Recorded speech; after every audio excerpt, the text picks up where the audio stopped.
तो भारतीय संविधान के दिल में ना कुछ ऐसे अधिकार हैं जो हम सब के लिए एक सुरक्षा कवच की तरह काम करते हैं। आज हम इसी कवच को मतलब हमारे मौलिक अधिकारों के किले को एकदम उसकी नींव से लेकर उसकी सबसे ऊंची दीवार तक समझने का सफर तय करेंगे और हमारा खास फोकस रहेगा अनुच्छेद 12 से 21 पर। तो आज का हमारा सफर कैसा रहेगा? सबसे पहले तो यही जानेंगे कि भाई ये मौलिक अधिकार हैं क्या चीज। फिर हम अपने इस किले की नींव रखेंगे, मतलब समझेंगे राज्य और कानून की परिभाषा को। इसके बाद बात होगी समानता और स्वतंत्रता के दो मजबूत पिलर्स की, और आखिर में हम बात करेंगे जीवन के अधिकार की, जो कि सबसे जरूरी ढाल है। तो सवाल यह है कि मौलिक अधिकार आखिर हैं क्या? देखिए, ये सिर्फ कुछ लिखे हुए अधिकार नहीं है। ये असल में एक निरंकुश सरकार के खिलाफ हमारी शील्ड है, हमारी सुरक्षा है।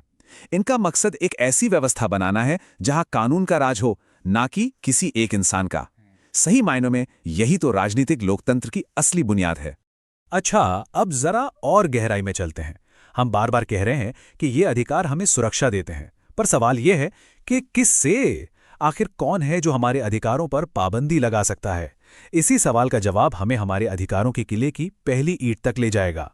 तो अपने अधिकारों को समझने से भी पहले ये जानना जरूरी है कि ये अधिकार आखिर किसके खिलाफ लागू होते हैं और वो क्या चीज़ है जो इन्हें इतना ऊंचा दर्जा देती है, इन्हें सुप्रीम बनाती है। यहीं पर एंट्री होती है आर्टिकल 12 और 13 की, जो जैसा हमने कहा हमारे अधिकारों के किले की नींव है।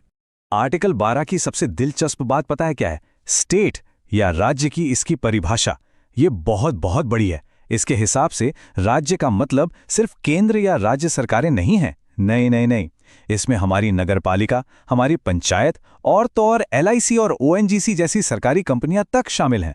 मतलब सीधा है, हमारे मौलिक अधिकारों की सुरक्षा इन सभी के खिलाफ हमें मिलती है। तो अगर आर्टिकल 12 ये बताता है कि हमारे अधिकार किसके खिलाफ हैं, तो आर्टिकल 13 एक शील्ड की तरह है, एक ढाल। ये आर्टिकल एकदम साफ साफ कहता है कि कोई भी कानून, कोई भी लॉ अगर वो मौलिक अधिकारों से टकराएगा तो वो कानून खत्म माना जाएगा, शून्य। और यहीं से हमारे संविधान को मिलती है जुडिशियल रिव्यू की ताकत। और ये ढाल कोई छोटी मोटी नहीं, बहुत मजबूत और बड़ी है। यहां कानून का मतलब सिर्फ संसद से पास हुआ एक्ट नहीं है। नहीं, इसमें प्रेसिडेंट के ऑर्डिनेंस, सरकारी नियम और यहां तक कि वो पुराने रीति रिवाज भी शामिल हैं जिन्हें कानून की तरह माना जाता है। तो मतलब बॉटम लाइन ये है कि किसी भी शक्ल में कोई भी नियम हमारे फंडामेंटल राइट से ऊपर नहीं हो सकता, बिल्कुल नहीं। तो अब जब नींव मजबूत हो गई है, तो चलिए किले के पहले और सबसे जरूरी पिलर की तरफ बढ़ते हैं, और वो है समानता का वादा। आर्टिकल 14 से 18 तक इसी एक सिद्धांत को मजबूती से स्थापित करते हैं। आर्टिकल 14 जो है वो समानता के दो जबरदस्त पहलू सामने रखता है। पहला है इक्वालिटी बिफोर लॉ, जिसका सीधा मतलब है कि कानून के सामने सब बराबर हैं, कोई VIP नहीं। और दूसरा है इक्वल प्रोटेक्शन ऑफ लॉज, मतलब एक जैसी सिचुएशन में लोगों के साथ एक जैसा ही व्यवहार होगा। ये दोनों चीजें मिलकर पक्का करती हैं कि सबके साथ फेयरनेस हो, चाहे वो भारत का नागरिक हो या कोई विदेशी। और हाँ, समानता का ये सिद्धांत सिर्फ एक किताबी बात नहीं है। इसे असलियत में लाने के लिए ठोस कदम उठाए गए हैं। जैसे आर्टिकल 15 धर्म, जाति या लिंग के आधार पर भेदभाव को रोकता है। आर्टिकल 16 सरकारी नौकरियों में सबको बराबर मौका देने की गारंटी है। आर्टिकल 17 अस्पृश्यता यानी अनटचेबिलिटी को जड़ से खत्म करता है। और आर्टिकल 18 वो राजा महाराजा वाले टाइटल्स खत्म करके एक सच्चे लोकतंत्र को और मजबूत करता है। चलिए अब किले के दूसरे मजबूत पिलर की बात करते हैं। ये पिलर है स्वतंत्रता का। आर्टिकल 19 और 20 ये उन बेसिक फ्रीडम्स की रक्षा करते हैं जो एक नागरिक के तौर पर हमारी पहचान है। आर्टिकल 19 हमें 6 तरह की आज़ादियां देता है। बोलने की आज़ादी, शांति से जमा होने की आज़ादी, यूनियन बनाने की, देश में कहीं भी आने जाने और बसने की और कोई भी काम धंधा करने की आज़ादी। लेकिन एक मिनट, ये आज़ादियां अनलिमिटेड नहीं हैं। हर आज़ादी पर कुछ उचित पाबंदियां भी हैं, जैसे देश की सुरक्षा या पब्लिक ऑर्डर के लिए। तो ये एक तरह से पर्सनल लिबर्टी और समाज के हित के बीच एक बैलेंस बनाने की कोशिश है। अब आता है आर्टिकल 20, जो हमें सरकार की मनमानी और ज़रूरत से ज़्यादा सज़ा से बचाता है। ये हमें 3 बहुत ज़रूरी प्रोटेक्शन देता है। पहला, आपको किसी ऐसे कानून के लिए सज़ा नहीं मिल सकती जो आपके काम करने के बाद बनाया गया हो। दूसरा, एक ही गुनाह के लिए 2 बार सज़ा नहीं हो सकती, जिसे डबल जेपडी कहते हैं। और तीसरा, किसी को भी खुद के खिलाफ गवाही देने के लिए मजबूर नहीं किया जा सकता। ये तीनों सिद्धांत एक फेयर ट्रायल के लिए बहुत जरूरी हैं। तो अब हम अपने अधिकारों के किले के सबसे ऊंचे हिस्से पर पहुंच गए हैं, उसका शिखर। और ये है सबसे जरूरी, सबसे बड़ा अधिकार, जीवन का अधिकार।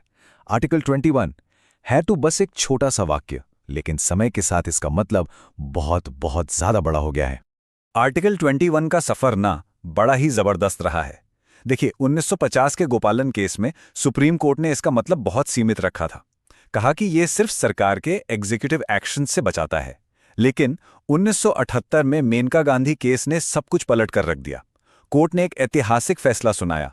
कहा कि किसी की जान और आज़ादी सिर्फ ऐसे कानून से ली जा सकती है जिसकी पूरी प्रक्रिया उचित, निष्पक्ष और न्यायपूर्ण हो। ये एक गेम चेंजर था, एक बहुत बड़ा बदलाव।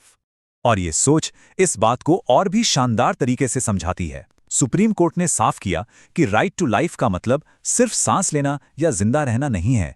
नहीं, इसका मतलब है इंसानी गरिमा के साथ जीना। और पता है, इसी एक लाइन की वजह से आज right to clean environment, right to privacy, right to speedy trial और यहां तक कि राइट टू रेपुटेशन जैसे कितने ही अधिकार आर्टिकल 21 का हिस्सा बन गए हैं। तो इस तरह हमने अधिकारों के इस किले को बनाया। हमने आर्टिकल 12 और 13 से इसकी नींव रखी, फिर समानता और स्वतंत्रता के पिलर्स खड़े किए, और आखिर में आर्टिकल 21 यानी जीवन के अधिकार के साथ इसे पूरा किया। ये एक ऐसा मजबूत किला है जो हर नागरिक को सरकार की बेहिसाब ताकत से बचाता है। लेकिन किला बना लेना एक बात है और उसे हर हाल में महफूज रखना दूसरी। हमारा संविधान हमें ये शानदार अधिकार तो देता है, पर असली चुनौती तो ये पक्का करने में है कि ये जो अधिकार कागज पर लिखे हैं वो हर नागरिक के लिए एक जीती जागती हकीकत बने। और इस सवाल पर सोचना हम सभी के लिए बहुत जरूरी है।